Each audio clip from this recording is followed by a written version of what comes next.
Hello friends, मैं मोनू सोलंकी हमेशा की तरह एक बार फिर से मेरे न्यू वीडियो में आप सभी का बहुत बहुत स्वागत है। दोस्तों, आज हम इस वीडियो में सीखेंगे कि कैसे हम बीजी के अंदर एक सेटलमेंट डिटेल को कॉन्फ़िगर करते हैं और उसका यूज करते हैं और कहाँ पे हम उसकी रिपोर्ट देखेंगे। ये सारी चीज़ें आज हम इस वीडियो में आपको बताने वाले हैं। जैसे आपका कोई सेल बिल है, सेल बिल के अंदर जो कस्टमर आपको पेमेंट दे रहा है उसको आपको कैसे सेटल करना है। जैसे कोई कस्टमर आपको कैश भी देता है और यूपीआई से भी पेमेंट करता है, बाई कार्ड भी करता है, तो उस अमाउंट को आप इन सेल इन्वेंट्री को कैसे मैनेज करोगे वो आज मैं आपको इस वीडियो में बताने वाला हूँ। तो वीडियो के साथ आप लास्ट तक बने रहना और चैनल को सब्सक्राइब कर लेना ऐसे ही और वीडियो के लिए। तो चलिए वीडियो को हम आगे बढ़ाते हैं। तो सबसे पहले हम इसकी कॉन्फ़िगरेशन करते हैं। कॉन्फ़िगरेशन करने के लिए आपको सीधे से पहले एडमिनिस्ट्रेशन में जाना है। एडमिनिस्ट्रेशन में कॉन्फ़िगरेशन ऑप्शन में आपको जाना है। वाउचर सीरीज कॉन्फ़िगरेशन में आपको एंटर होना है। यहाँ पे सेल पे आप एंटर करोगे तो देखिए सेल में बीजी में जो कॉन्फ़िगरेशन होती है वो दो तरह से कॉन्फ़िगरेशन होती है। एक होती है पॉज बिलिंग के लिए, एक होती है स्टैंडर्ड जो बाइट बीजी की डिफॉल्टेड बिलिंग कॉन्फ़िगरेशन है। तो इसको हम दोनों में कैसे कॉन्फ़िगर करेंगे आज मैं आपको स्टेप बाय स्टेप दोनों ही सीरीज में, मतलब दोनों ही कॉन्फ़िगरेशन वाइज मैं आपको बताऊंगा। मैंने यहाँ पे सीरीज नेम दोनों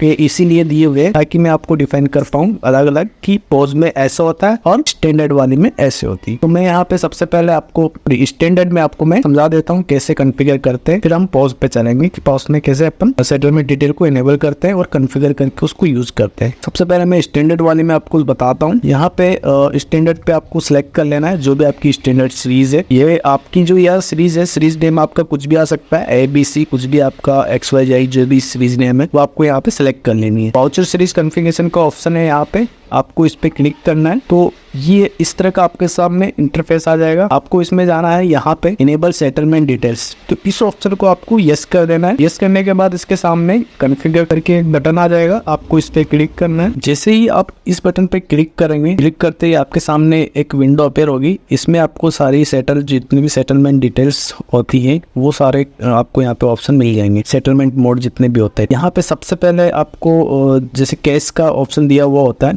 जो कैश होता है वो यहाँ पे आपको कैश सेलेक्ट कर लेना है। जो भी आपका अकाउंट है वो कैश यहाँ पे टाइप करोगे तो आपका अकाउंट यहाँ पे सर्च करेंगे तो वो कैश इन हैंड मतलब वो आपके पास है ऑलरेडी। इसमें बाय डिफॉल्टेड ये अकाउंट क्रिएटेड होके आते हैं। आपको नहीं है तो यहाँ पे आप F3 करके वो उसको नया क्रिएट कर सकते हैं ऐड अकाउंट करके। जो भी आपका जैसे कैश इन हैंड आप यहाँ लिखना चाहते हो कि यहाँ पे मैंने ये जिस भी अकाउंट में आपको ट्रांसफर करने है वो कैश, तो वो आप यहाँ पे टाइप करके उसका जो भी अकाउंट है ट्रांसफर करके उसमें डाल सकते हो। इसके बाद यहाँ पे सेकंड आता है कैप्शन। कैप्शन को बाय कैश ये यहाँ पे कैप्शन डाल सकते हैं। उसके बाद सेकंड जो मोड आता है वो आप यहाँ पे सिलेक्ट कर सकते हो। जैसे सेकंड यूपीआई से आया अपने पास पेमेंट तो आपका यूपीआई का एक अकाउंट आपको क्रिएट कर लेना है, वही F3 करके आपको क्रिएट हो जाएगा यहाँ पे। अगर नहीं है तो आपको उसको बनाना है ऑलरेडी तो यहाँ पे आपको सर्च करके वो यूपीआई अकाउंट सेलेक्ट कर लेना है। कैप्शन में वो वही बाय यूपीआई अपन टाइप करके रख देंगे। थर्ड जो ऑप्शन आता है वो है अपना कार्ड वाला। तो जो कार्ड से अपन पेमेंट रिसीव करेंगे वो किस बैंक अकाउंट में जाएगा उस बैंक अकाउंट का अपन यहाँ पे अकाउंट सेलेक्ट कर सकते हैं। इससे होगा क्या, जो भी अपना अकाउंट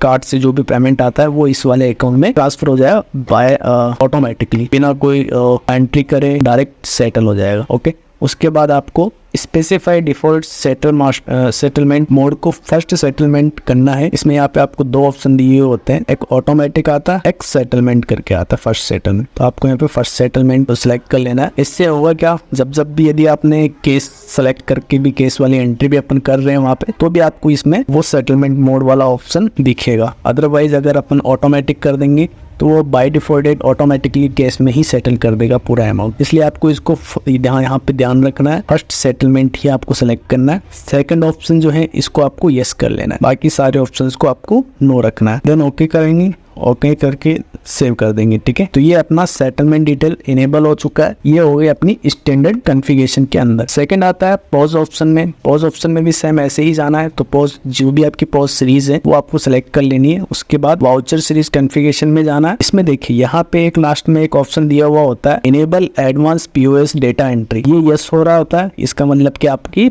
पीओएस एंट्री चल रही है। तो नीचे एक बटन दिया हुआ होता है कॉन्फ़िगर एडवांस पीओएस ऑप्शन, आपको इस पे क्लिक करना है। तो इसको जैसे ही आप क्लिक करोगे तो आपके सामने नई विंडो ओपन हो जाएगी। इस विंडो में आप पूरी पीओएस कॉन्फ़िगरेशन दिखाई देगी। यहाँ पे जितनी भी पीओएस कॉन्फ़िगरेशन है वो आप यहाँ से कर सकते हो। उसके बाद यहाँ पे ये लास्ट में आप देखोगे तो स्पेसिफाई सेटलमेंट आपको यहाँ पे दिखेगा। इस ऑप्शन को आपको यस कर लेना है। यस करके कॉन्फ़िगर के अंदर जो भी आपके केस मोड है, सेटलमेंट मोड है, वो आपको यहाँ पे सिलेक्ट कर लेना है। मैं यहाँ पे जैसे सिलेक्ट कर देता हूँ। वो स्टेप बाय स्टेप अपना वो केस हो गया, सेकंड यूपीआई हो गया, थर्ड अपना कार्ड हो गया। फर्स्ट सेटलमेंट रखना है, सेकंड ऑप्शन यस करना है, लास्ट सेकंड। इसको मैं सेव कर देता हूँ।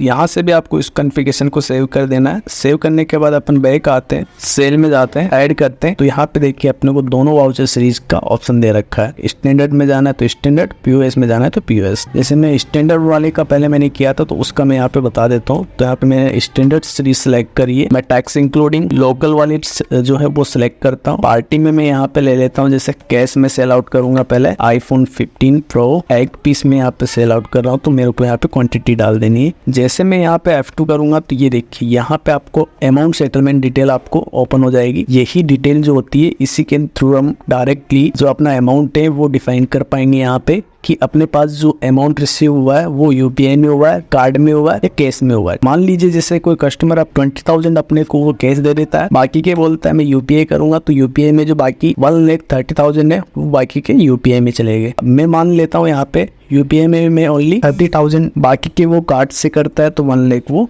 कार्ड में चले जाएंगे। देन मैं यहाँ पे ओके कर देता हूँ और ये सेव कर देता हूँ। सेव करने के बाद मैं इसको प्रिंट जब करूंगा तो इसमें मुझे यहाँ पे प्रिंटिंग के अंदर भी ये चीज शो होगी कि मुझे कस्टमर ने पेमेंट कैसे दिया है। तो यहाँ पे देखिए केस में मेरे 20,000 आ गया, यूपीआई से 30,000 आ गए, बाकी के कार्ड से 1 लाख आ गए। तो ये चीज हम अच्छे से मैनेज कर पाएंगे। इसकी रिपोर्ट हम कैसे देखेंगे, यहाँ पे डिस्प्ले के अंदर अकाउंट समरी करके एक ऑप्शन आता है, अकाउंट समरी में जाना है।